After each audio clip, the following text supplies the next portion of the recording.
واللہ ما طلعت شمس ولا غربت. چنانچہ عبد المطلب نے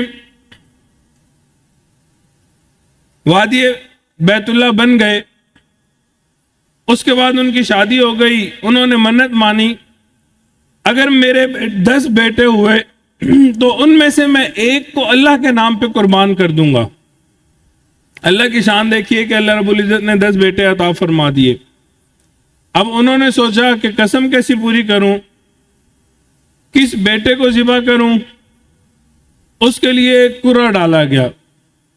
10 بیٹوں کے نام لکھے گئے پرچی پہ اور ایک قرعہ ڈالا کہ جس کا نام نکلے گا اس کو اللہ کی راہ میں ذبح کر دوں گا. اب جب قرعہ ڈالا تو قرعہ ایک ایسے بیٹے کے نام آیا جو ان کا بہت ہی خوبصورت بیٹا تھا اور ان کو بہت پیارا تھا.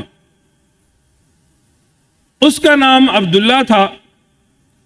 اب جب اس کا نام آیا تو لوگوں نے کہا کہ بھائی اس کو ذبح نہ کرو, اس کے بدلے 10 اونٹوں کو ذبح کر دو. چنانچہ انہوں نے کہا ٹھیک ہے. دوبارہ قرعہ ڈالا گیا, دوبارہ اسی کا نام نکلا. تیسری مرتبہ اس کا نام نکلا. چوتھی مرتبہ اس کا نام نکلا.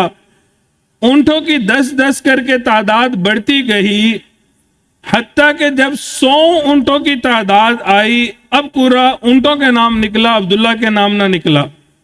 چنانچہ عبد المطلب نے عبداللہ کے بدلے 100 اونٹ اللہ کے راستے میں قربان کیے. چنانچہ اسی لیے عبداللہ کو ذبیح اللہ بھی کہا جاتا تھا. ان کو ان کے والد نے اللہ کے نام پہ ذبح کرنے کی نیت کی تھی, اس وجہ سے ان کو ذبیح اللہ کہا جانے لگا. ایک مرتبہ ایک بدو آیا, اس نے نبی علیہ الصلوۃ والسلام سے کہا یا ابن ذبیحین.